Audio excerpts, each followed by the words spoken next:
임마누엘 예수를 경배하라 라는 제목으로 오늘 나누겠습니다. 지난주 설교 통해서 우리는 하나님께서 구원의 징조인 예수님을 임마누엘로 보내셨다는 것을 우리가 살폈습니다. 임마누엘은 하나님이 우리와 함께 계신다는 것입니다. 그래서 이사야가 예언했고 구약 성경에 기록되어 있었던 임마누엘의 예수님은 700여 년 후에, 이사야의 예언 700여 년 후에 육체를 입고 이 땅에 오셨습니다. 이스라엘과 온 민족을 구원하시고 이 땅에서 예수 그리스도가 하나님의 아들이심을 드러내시고 이 땅에 우리와 함께 하신다고 증거하시기 위해서 예수님은 700년 후에, 예언 700년 후에 이 땅에 오셨습니다. 그리고 이사야의 예언은 사실 이미 증명이 됐습니다. 구약 성경은 이렇게 깔때기 같아서 모든 내용들이 예수님 한 분으로 집중이 되는 거예요. 마지막 한 점으로 달려가는데 그 한 점이 예수 그리스도예요. 수많은 예언자들과 선지자들이 이스라엘을 향해서 예언을 하고 하나님의 말씀을 선포했습니다. 예수님에 관한 말씀을 선포하는지도 모르는 채 그 말씀을 다 전했지만 예수님의 말씀이 수많은 예언들이 성경 가운데 있습니다. 이스라엘은 배반을 하고 하나님을 배반하고 하나님을 거역하고 하나님께 등을 돌리는 일들을 계속했습니다. 하나님은 그 일들을 도저히 용서할 수 없는 일들이었어요. 우상을 섬기지 마라 하는데 우상을 섬기고 하나님을 찾아라 하는데 찾지도 않고 이방신을 섬기는 그런 모습 가운데 하나님은 도저히 용서할 수 없는 모습이었어요. 왜냐하면 피조물과 창조주 사이에 있을 수 있는 일이 아니었기 때문에 도저히 용서되거나 회복될 수 있는 일이 아니었어요. 그래서 성경을 잘 보면 하나님이 그런 어떤 배반하고 배신하고 하나님께 등을 돌린 그 사람들에 향해서 계속해서 어떤 보응을 하시고 심판을 하세요. 그런데 이스라엘 향해서 계속 하시는 그런 어떤 보응과 심판의 모습 뒤에는 결국 하나님이 내가 너를 용서하겠다. 내가 너희를 회복시키겠다. 내가 다시 너의 하나님이 되겠다라고 선포하세요. 요즘 유행하는 말 중에 답정너 아십니까? 답정너? 답정너라는 뜻 혹시 아십니까?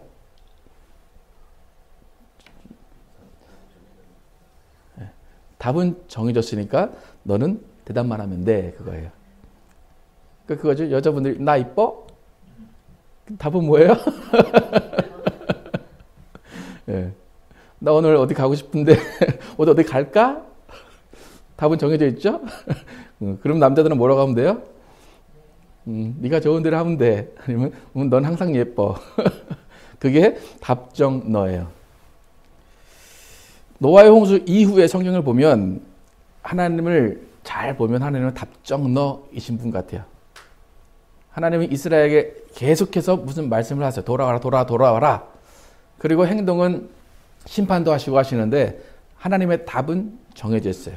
나는 너의 하나님이다. 나는 너희를 용서하겠다. 나는 너희를 회복시키겠다. 그것이 하나님의 마음이에요. 그러니까 노아의 홍수처럼 싹 쓸어버리시고 다시 시작하시면 되는데 되게 하나님의 모습이 되게 좀 짜증이 나요. 제가 성경을 읽다 보면 예레미야를 읽다 보면 계속해서 하나님이 안 돼 이러지 마 하는데 결국 마지막에는 내가 유다를 회복시킬 거야 그렇게 말씀하세요. 별로 이렇게 영화를 만들면 별로 이렇게 좋은 결말은 아닌 것 같아요. 하나님은 이스라엘 향해서 항상 말씀하시는데 답은 정해져 있어요. 돌아와라. 내가 용서하겠다. 내가 너의 하나님이 되겠다. 하나님의 마음은 이미 정해져 있어요. 이스라엘뿐만이 아니라 온 인류를 구원하시기 위한 하나님의 마음은 정해져 있어요. 그 하나님의 마음은 뭐냐면 내가 사랑이 많고 자비가 많고 은혜가 많고 하나님임을 너희의 하나님임을 드러내 주겠다. 그것이 하나님의 답이에요. 그러니까 답은 이렇게 정해져 있으니까 인간들이 뭘 하든지 간에 그 중간에 조금씩 보여주시긴 하지만 답은 정해져 있기 때문에 내가 이런 하나님이야 라고 하나님은 반드시 보여주신다는 거예요. 그래서 하나님이 계속해서 말씀하시는 그 답, 그 답의 결과물이 예수 그리스도예요. 예수 그리스도 임마누엘, 내가 너희와 항상 함께하겠다.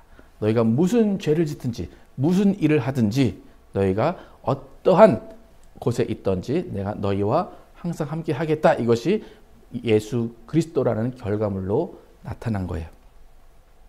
그래서 예수 그리스도가 구약의 완성이시고 예수 그리스도가 모든 예언의 완성이신 거예요. 그래서 예수님은 하나님의 사랑, 자비, 은혜의 결정체예요. 그래서 구약 성경은 이런 분이 올 것이다 계속 이야기하는 것이고, 이런 하나님의 정해진 답, 그 정해진 답이 예수 그리스도다라고 계속 이야기하는 거예요. 또 신약은 이런 예수님이 이미 오셨기 때문에 이런 예수님을 우리가 어떻게 대하여야 하는가, 어떻게 우리가 믿어야 하는가를 가르치는 거예요. 그러니까 구약은 답이 정해져 있는데 그것을 쭉 진행해 오는 것이고, 신약은 답을 정해놓고 그 다음에 그 답에 의해서 살아가는 거예요. 이사야를 통해서 하나님은 우리와 함께 하시겠다 그러시고 그 징조를 보여주겠다 하셨어요. 그 징조가 처녀에게서 잉태한 아들 임마누엘 예수님이세요.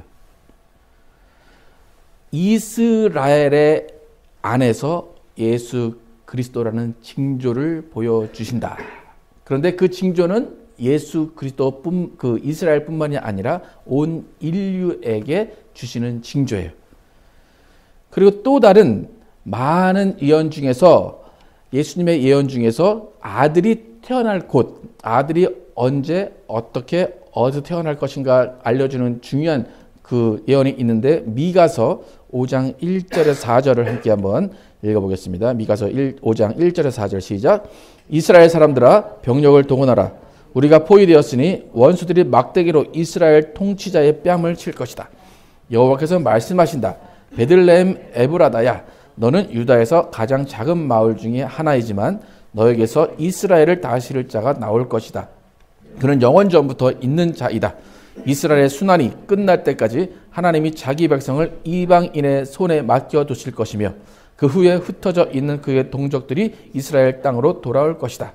그가 오면 여호와의 능력과 그의 하나님 여호와의 위엄으로 자기 백성을 다스리고 그들을 안전하게 살게 할 것이다. 이제는 온 세상 사람들이 그의 위대함을 인정하고 그는 우리의 평화가 될 것이기 때문이다. 아시리아 사람들이 우리 땅을 침략하여 우리 요새로 쳐들어오면 우리가 많은 강력한 지도자들을 보내 그들과 싸울 것이다. 예. 이스라엘을 다스릴 자가 나온다. 그렇게 명령하셨어요. 예언하셨어요. 그런데 그가 오면, 4절에 그가 오면 여호와의 능력과 그의 하나님 여호와의 위엄으로 자기 백성을 다스리고 그들을 안전하게 살게 할 것이다. 이것은 온 세상 사람들이 그의 위대함을 인정하고 그는 우리의 평화가 될 것이기 때문이다. 그러니까 이스라엘을 다스리는 자가 올 것인데 그는 영원전부터 있었다는 거예요. 그리고 그는 이 세상, 온 세상의 평화를 알려주겠다 그거예요. 그런데 이 예언자가 예언한 이 이스라엘을 다스리는 자가 어디로 온대요? 2절에 보면 베들레헴에 온다고 그러죠. 베들레헴 에브라다야. 베들레헴도 여러 동네에 있었겠죠. 우리도 뭐 신사동이 여러 군데 있는 것처럼 베들레헴인데 에브라다 지역에 있는 베들레헴. 그러니까 예수님이 딱 그 지역에 태어나실 것이다라고 예언을 한 거예요. 이 지금 미가라는 선지자도 이사야와 동시대의 선지자예요. 그러니까 이사야가 임마누엘 예수님을 예언했던 것처럼 미가는 장소를 예언한 거예요. 베들레헴이라는 장소를 예언한 거예요. 그래서 이 예언은 예수님의 실체인 그 단서를 찾을 수 있다는 거예요. 그래서 이 예언 후에 700년 후에 예수님이 실제로 탄생을 했는데 그 실제로 탄생한 그것은 이 예언을 근거로 한 거예요. 그래서 예수님이 탄생했다라는 것을 미리 짐작한 사람들은 어디로 가면 돼요? 베들레헴으로 가면 돼요. 그곳에서 태어난 아기가 있다면 그 아기는 이스라엘을 다스릴 자라는 거예요. 오늘 이제 본문을 읽었는데 오늘 본문은 동방박사의 이야기입니다. 동방박사들은 별을 연구하던 사람들이에요. 근데 왜 별을 연구하던 사람들이 왜 예수님을 찾으러 왔을까? 이스라엘을 다스리는 왕을 어떻게 그들이 알고 찾아왔을까? 창세기 1장 14절 함께 읽어보겠습니다. 시작. 하나님이 이르시되 하늘의 궁창에 광명체들이 있어 낮과 밤을 나누게 하시고 그것들로 징조와 계절과 날과 해를 이루게 하라. 하나님이 창세기를 통해서 이제 기록한 그 창세 그 기사에 보면 낮과 밤을 나누게 하시고 그것들로 징조와 계절과 날과 해를 이루게 하라. 궁창에 광명체들이 있는데 뭘 하래요? 그것들로 징조와 계절과 날과 해를 이루게 하라. 지난주에 하나님이 뭘 주셨다고 그랬어요? 너 뭘 구하라 그랬어요? 징조를 구하라 그랬죠? 근데 아하스가 난 징조를 구하기 싫습니다. 그러니까 사인을 구하라는 거예요. 표적을 구하라는 거예요. 근데 하나님이 창조하실 때 광명체들을 뭘 하라고 주셨대요? 징조를 알게 하시기 위해서 사인을 주시기 위해서 하나님이 광명체들을 만들어 놓으신 거예요. 그러니까 별을 관찰하는 그 과학자들은 징조를 알 수가 있었던 거예요. 그래서 별을 쭉 보다가 그 별이 일반 별과 달랐던 거예요. 그래서 여러분이 뭐 창조과학의 그런 영상들을 보시면 뭐 목성과 토성과 뭐 지구가 일치했다. 근데 막 어떤 목성과 토성이 댄스를 쳤다. 막 그런 이제 이야기가 나오는데 어떤 특이한 몇 천년, 한 1000년, 한 800년에서 1000년 사이에 일어나는 일이 그때 딱 일어난 거예요. 그러니까 이제 동방 박사들이 그 지역에 가면 어떤 다스리는 왕이 태어날 것이다. 그렇게 생각을 한 거예요. 근데 예수인지도 모르고 그 사람이 어디서 태어나는지도 모르지만 기록을 쫙 봤더니 유대라는 그 지역에 베들레헴이라는 그곳에 왕이 날 것이다. 그래서 우리가 별을 연구하는 사람으로서 이 징조가 정말인지 우리가 왕을 찾으러 가자 그랬어요. 그래서 왕을 찾으러 가면 어디로 가면 될까요? 왕이 날 것이다. 왕을 찾으려면 어디로 가면 돼요? 왕궁으로 가면 되죠. 그래서 동방 박사가 간 데가 어디예요? 헤롯 왕궁이에요. 그죠? 헤롯이 있는 그 왕궁으로 찾아간 거예요. 그래서 왕을 딱 보고 이곳에 왕이 태어날 것입니다. 태어나지 않았습니까? 우리가 경배하러 왔습니다. 그랬어요. 그죠? 근데 이 동방 박사들은 예수님과 상관이 없는 사람들이에요. 예수를 믿는 사람들도 아니고 그냥 징조를 보고 따라온 사람이에요. 그래서 왕궁으로 갔어요. 근데 왕궁에는 헤롯이라는 왕이 있었어요. 헤롯은 역사적으로 되게 악한 왕에 속해 있어요. 헤롯은 한 BC 3년 혹은 4년 경에 죽었는데 악한 왕이다. 그러면은 통치력이 아주 강한 사람이고 카리스마가 강한 사람이고 좀 횡포를 부리는 사람이에요. 이제 그런 사람에게 동방 박사들이 찾아갔어요. 찾아가서 이 땅에 왕이 태어난다고 합니다. 우리가 그 왕에게 경배하러 왔습니다. 그렇게 이야기를 해요. 그러니까 그런 기록이 있었어도 이 동방 박사들이 찾아오지 않았으면 헤롯은 그것을 몰랐을 거예요. 그런데 그 동방 박사들이 왕을 찾으러 왔다 하니까 그 말이 사실인지 자신이 데리고 있는 대제사장들과 그 유대 사람들을 데리고 와서 물어보는 거예요. 4, 5, 6절 함께 읽어보겠습니다. 시작. 왕이 모든 대제사장과 백성의 서기관들을 모아 그리스도가 어디서 나겠느냐 물으니 이르되 유대 베들레헴이오니 이는 선지자로 이렇게 기록된 바 또 유대 땅 베들레헴아 너는 유대 고을 중에서 가장 작지 아니하도다. 내게서 한 다스리는 자가 나와서 내 백성 이스라엘의 목자가 되리라 하였음이니라. 조금 전에 우리가 읽었던 미가서를 지금 유대 사람들이 헤롯에게 가르쳐 주는 거예요. 베들레헴에서 이스라엘 다스린 자가 나올 겁니다. 그래서 동방 박사들이 그래서 찾아온 겁니다. 그거예요. 그러니까 헤롯의 입장에서는 사태가 심각해진 거예요. 동방 박사가 찾아온 그것이 빈말이 아니라 역사적으로 유대인의 왕이 나오겠다. 그거예요. 그래서 헤롯은 이때부터 이 아이를 죽일 결심을 합니다. 그래서 그 아이를 보면 알려달라. 내가 가서 경배하겠다. 그래요.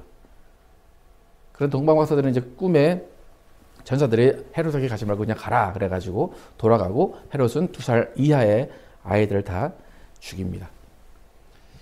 그러니까 예수님의 탄생은 우연이 아니라 예언이 이루어진다는 거예요. 여러분 헤롯을 실제 인물이에요. 그죠?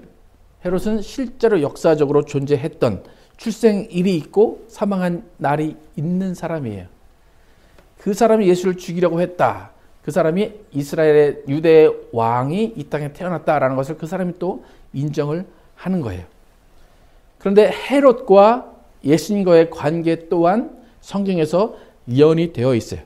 다니엘서에 보면 여러 가지 다니엘이 이제 느부갓네살의 꿈을 해석해 주는 과정 가운데 어떤 하나, 둘, 셋, 넷 그런 꿈을 이렇게 나눠서 해석을 해주는데 예수님이 오시는 시대가 언젠가라고 다니엘서를 쭉 보면 로마 시대다. 그래서 철의 시대다라고 하는 그 로마 시대에 예수님이 오신다. 그런데 그 철의 시대인데 진흙이 함께 있다. 이제 그렇게 예언을 하고 있어요.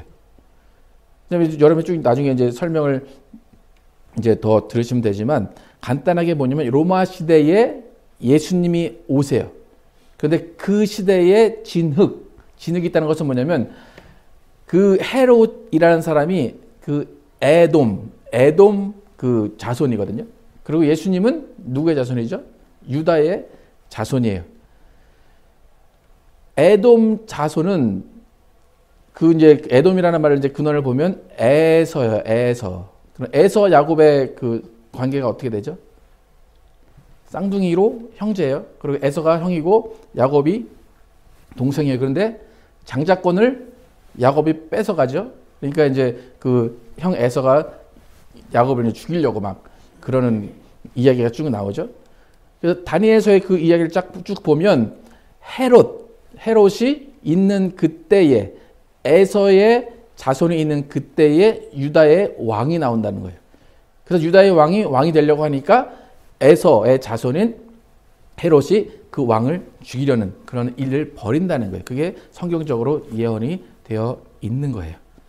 그러니까 이런 역사적인 관계 가운데 헤롯이 예수님을 죽이려고 하는 거예요. 그러니까 우연이 아니라 모든 일들이 하나님 계획 안에, 하나님의 예언 안에서 다 이루어진다는 거예요. 이렇게 예수님의 탄생은 장소와 시기와 사람들, 주위 환경이 다 하나씩 마저 들어가면서 예언과 일치하게 탄생하셨어요. 그렇게 예수님의 예언 징조를 통해서 이렇게 보여졌고 예수님은 탄생하셨어요. 그러면 신약 가운데 우리가 예수님의 탄생을 어떻게 맞아야 하고 어떻게 예수님 탄생을 봐야 되는가 우리가 살펴봐야 되는데 예수님을 어떻게 대해야 되는가 그것을 동방박사의 말들을 통해서 우리가 한번 알아보겠습니다. 동방박사가 두 말을 했는데 2절과 11절 함께 보겠습니다. 시작. 유대인의 왕으로 나신 이가 어디 계시냐? 우리가 동방에서 그의 별을 보고 그에게 경배하러 왔노라 하니 11절. 집에 들어가 아기와 그의 어머니 마리아가 함께 있는 것을 보고 엎드려 아기께 경배하고 보혜배합을 열어 황금과 유향과 모략을 예물로 드리니라. 그렇게 징조를 통해서 왕을 찾아왔어요. 동방박사가 이미 태어난 예수님, 예언대로 태어난 예수님을 뭐 하러 왔다고 그래요? 경배하러 왔다. 영어 성경에 보면 worship him 이런 거 나와요. 징조를 보고 그들은 경배하러, 예배하러 왔다. 그렇게 이야기합니다. 근데 잘 보시면 처음에 어디로 갔다고 그랬어요? 궁으로 갔어요. 근데 거기 없어요. 근데 별이 움직여서 딱 멈춘 것을 보니까 어디 마구간에 멈춰서 말 구유에 애가 하나 딱 있어요. 여러분 동방박사다 그러면 어떻게 할 것 같으신가요? 그 아이를 경배할 것 같으세요? 아니면은 우리가 잘못 봤나 보다. 이 역사적인 예언 그런 징조가 오늘은 아닌가 보다. 800년을 더 기다려야 되나 보다. 여러분 어떻게 할 것 같아요? 저 같으면 그냥 지나갈 것 같아요. 딱 지나가다가 말구유 딱 조명이 있었겠어요. 거기에 조명도 없었고 뭐 어두컴컴했을 것 같은데 거기에 들어가서 아기께 경배했대요. 엎드려서. 그리고 황금, 유향, 모략 그것을 드리고 왔대요. 동방박사들이 예수님을 찾아간 이유는 단 한 가지예요. 징조를 보고 간 거예요. 믿음도 아니에요. 자신들의 일을 확인하러 간 거예요. 근데 왕궁이 아닌 마구간, 말 구유 안에 있는 아이를 보고 자신이 가져온 모든 것을 놔두고 갔어요. 초라하기 짝이 없는 그 장소와 그 아이에게 경배하고 자기들이 가진 모든 것을 놓고 갔다. 이것이 과연 사람에 의해서 가능한 일인가라는 거예요. 하나님이 계획하시고 하나님이 하시지 않으면 도저히 일어날 수 없는 일이 또 일어났다는 거예요. 예수님이 이 땅에 오셨어요. 그럼 예수님은 무엇을 인간에게 원하시느냐는 거예요. 아기 예수, 하나님이 아기 예수에게 찾아가라. 그리고 아기 예수에게 뭘 하라? 경배하라. 그런 거예요. 요한복음 1장 9절에서 13절 함께 한번 보겠습니다. 시작. 참 빛 곧 세상에 와서 각 사람에게 비추는 빛이 있었나니 그가 세상에 계셨으며 세상은 그로 말미암아 지은 바 되었을 때 세상이 그를 알지 못하였고 자기 땅에 오매 자기 백성이 영접하지 아니하였으나 영접하는 자 곧 그 이름을 믿는 자들에게는 하나님의 자녀가 되는 권세를 주셨으니 이는 혈통으로나 육정으로나 사람의 뜻으로 나지 아니하고 오직 하나님께로부터 난 자들이니라. 이 세상은 영접하지 않았대요. 이스라엘도 빛을 알지 못했어요. 근데 누가 예수를 알아본대요? 영접하는 자. 영접하는 자. 근데 13절에 보면 이는 혈통으로나 육정으로나 사람의 뜻으로 나지 아니하고 오직 하나님께로부터 난 자들이니라. 모르게 동방박사들이 예수를 몰랐던 사람들이지만 나중에 뭐 예수를 믿는 사람이 되었는지는 모르겠지만 어쨌든 예수를 경배하는 사람들은 하나님께로부터 난 자들이다라고 성경은 이야기합니다. 정작 자기 백성은 죽이려고 했고 외면했지만 예수의 징조를 믿고 예수를 영접하고 예수를 경배한 그 사람들은 하나님으로부터 난 자들이다라고 이야기해요. 하나님이 예수를 보낸 이유, 하나님이 구약으로부터 계속 징조를 보이신 이유, 그 이유는 뭐예요? 예수님이 오실 것인데 예수를 영접하고 경배해서 하나님의 자녀가 되라 라고 하나님은 징조이신 임마누엘 예수를 보내셨다는 거예요. 그래서 예수는 영접해야 하는 분이에요. 예수는 경배해야 하는 분이에요. 예수는 믿고 따르면서 하나님의 자녀가 되는 권세를 주시는 그 모습을 우리가 체험해야 된다는 거예요. 12절에 영접하는 자, 곧 그 이름을 믿는 자들에게는 하나님의 자녀가 되는 권세를 주셨으니. 여러분 구약 성경은 이미 징조를 얘기했어요. 그 이미 징조는 나타났어요. 여러분 그 징조를 믿으십니까? 징조가 사실이었다. 여러분 믿으십니까? 그럼 징조가 사실로 예수님 태어났어요. 그럼 예수님을 영접하셨습니까? 예수님을 인식하고 계십니까? 예수님을 믿으십니까? 예수를 믿음으로 하나님의 자녀가 되는 권세를 받으셨습니까? 하나님이 예수를 보내신 이유는 우리가 그 일련의 일들을 해야 되기 때문이에요. 영접하고 경배하고 믿고 하나님의 자녀가 되는 권세를 받으라고 예수 그리스도를 이 땅에 보내셨다는 거예요. 영접한다, 그것은 인식한다는 거예요. 안다는 거예요. 예수 그리스도를 알아야 돼요. 예수를 믿고 경배한다, 그냥 절한다, 그게 아니에요, 여러분. 동방박사, 아무것도 모르는 동방박사들이 그 먼 길을 찾아왔어요. 찾아와서 자신들이 가진 그 황금과 유향과 모략을 다 드렸어요. 경배는 내 모든 것을 드리는 것이 경배예요. 주인을 모시는 것이 경배라는 거예요. 영접하고 경배하는 자들에게 하나님의 자녀가 되는 권세를 주신다라는 거예요. 그러니까 지금 시대에 뭐 영접 기도했다, 그것이 아니에요. 예수님의 사람으로 살아가려는 그 자들에게 하나님의 자녀가 되는 권세를 주셨다는 거예요. 근데 그것은 사람의 힘으로 되지 않는다는 거예요. 오직 하나님께로부터 난 자들이 그렇게 할 수 있다는 거예요. 그러니까 우리는 예수님을 이미 징조로 확인한 사람들이에요. 그렇다면 그 징조를 확인한 사람들이 살아가야 되는 방식을 하나님이 알려주신 방식대로 살아가야 돼요. 예수님을 인식해야 되고 예수님을 경배해야 되고 예수님을 믿어야 하고 하나님의 자녀로 살아가야 된다는 거예요. 하나님은 답을 정해놓으셨어요. 나는 사랑의 하나님이고 자비의 하나님이고 임마누엘의 하나님이야. 그 답은 예수 그리스도라는 것을 보여주셨어요. 답을 보여주셨다면 여러분은 어떻게 해야 돼요? 그 답대로 살아야 돼요.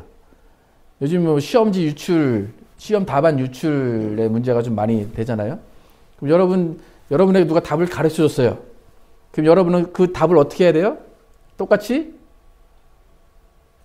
써 내려가야 그게 답인 거예요. 여러분 답을 알고 있어도 그것을 답 그대로 쓰지 않으면 그건 답이 아니에요. 무슨 말인지 이해하시죠? 그죠? 답을 알고 있는 것이 중요한 게 아니에요. 아, 그래? 예수가 징조로 나타나셨어. 예수는 임마누엘이야. 난 예수를 경배할 거야. 예수를 믿을 거야. 난 하나님의 자녀야. 답은 이미 다 알고 있어요. 그런데 그것을 내 삶 가운데 쓰지 않으면 상관이 없다는 거예요. 그러니까 우리의 삶이 예수를 이미 보내신 하나님의 징조를 믿고 예수를 경배하고 예수를 따르는 사람이라면 그 따르는 그 삶이 어떠한가를 보여줘야 된다는 거예요.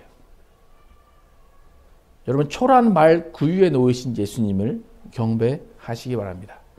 여러분에게 아무것도 주지 않아도 예수님을 경배하시기 바랍니다. 그 하나님의 아들을 믿고 그 하나님의 아들을 의지하면서 주인으로 삼고 살아가시기 바랍니다. 그래서 예수님을 징조로 영접하고 예수님을 하나님의 아들로 예루살렘에 오신 임마누엘로 여러분이 인정하셨다면 예수님을 찬송하는 생활을 하시기 바랍니다. 골로새서에서 우리가 예수님을 영접하고 경배하고 믿고 하나님의 자녀가 되었다면 어떻게 살아야 하는가를 골로새서에서 바울이 이야기합니다. 함께 한번 읽어보겠습니다. 2장 6절 함께 읽겠습니다. 시작. 그러므로 너희가 그리스도 예수를 주로 받았으니 그 안에서 행하되 그 안에 뿌리를 박으며 세움을 받아 교훈을 받은 대로 믿음에 굳게 서서 감사함을 넘치게 하라. 예수를 뭐로 받았대요? 주로 받았대요. 주로 받았다는 건 뭐예요? 경배한다는 거예요. 주인으로 삼는다는 거예요. 그러면 그 안에서 뭘 하래요? 그 안에서 뭐 하래요? 행하되. 뭐 기뻐하라 그냥 즐기라 그게 아니라 행하되 그 안에서 뿌리 박으며 세움을 받아 교훈을 받은 대로 믿음에 굳게 서서 감사함을 넘치게 하라. 이것이 예수 그리스도를 알고 경배하고 믿는 하나님의 자녀가 살아야 되는 기본적인 생활 방침이에요. 그런데 이 기본적인 생활 방침에 구체적인 행동 지침이 있어요. 골로새서 3장 17절에서 25절 함께 읽겠습니다. 시작. 또 무엇을 하든지 말에나 일에나 다 주 예수의 이름으로 하고 그를 힘입어 하나님 아버지께 감사하라. 아내들아 남편에게 복종하라. 이는 주 안에서 마땅하니라. 남편들아 아내를 사랑하며 괴롭게 하지 말라. 자녀들아 모든 일에 부모에 순종하라. 이는 주 안에서 기쁘게 하는 것이니라. 아비들아 너희 자녀를 노엽게 하지 말지니 낙심말까 함이라. 종들아 모든 일에 육신의 상전들에게 순종하되 사람을 기쁘게 하는 자와 같이 눈 가림만 하지 말고 오직 주를 두려워하여 성실한 마음으로 하라. 무슨 일을 하든지 마음을 다하여 주께 하듯 하고 사람에게 하듯 하지 말라. 이는 기업의 상을 주께 받을 줄 아나니 너희는 주 그리스도를 섬기느니라. 불의를 행하는 자는 불의의 보응을 받으리니 주는 사람을 외모로 취하심이 없느니라. 여러분 예수를 영접하고 예수를 믿고 경배한다면 아내와 남편과 아비와 자녀와 종의 입장에서 무슨 일을 하든지 마음을 다하여 누구에게 하듯 하라 그래요? 주께 하듯 하라. 사람에게 하듯 하지 말고 주께 하듯 하라. 예수를 믿고 경배하고 주를 삼은 사람은 모든 일을 하는데 주께 하듯 하라 그런 거예요. 그러니까 여러분의 이제 그 위치를 잘 파악을 하시고 골로새서 얘기하는 이 생활 방침들을 여러분이 따라 살 때에 여러분이 예수를 주로 인정하고 주로 경배하는 삶을 산다는 거예요. 예수님의 오심, 그 의미는 우리의 삶의 모든 영역에서 예수를 주로 모시고 주께 경배하고 모든 일을 주께 하듯 하게 하시기 위해서 오셨다는 거예요. 여러분, 예수님께 어떻게 하십니까, 여러분? 죽게 하듯 하라. 죽게 하듯 하라.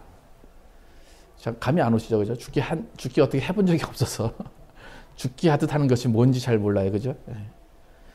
예수님의 오심은 단순히 축하해라, 단순히 선물 나눠 가져라, 그게 아니에요. 실제적인 영접이 있어야 되고, 실제적인 믿음이 있어야 되고, 실제적인 경배가 있어야 되고, 실제적인 하나님의 자녀로 살아야 된다는 거예요. 죽게 하듯 변화된 삶을 살아라라고 예수 그리스도가 이 땅에 오셨다는 거예요. 여러분, 갑자기 예수님이 마구간에 딱 있다, 말구유에 있다. 여러분 경배하실 겁니까? 지나치실 것입니까? 여러분, 여러분의 마음 상태, 여러분의 생활을 한번 잘 돌아보시기 바랍니다. 우리 모두는 징조로 오신 예수 그리스도를 경배하고 일상의 자리에서 모든 일을 주께 하듯 하면서 하나님의 자녀로서 예수를 믿고 예수를 경배하고 예수를 영접하시는 여러분과 제가 되기를 예수 이름으로 축원합니다.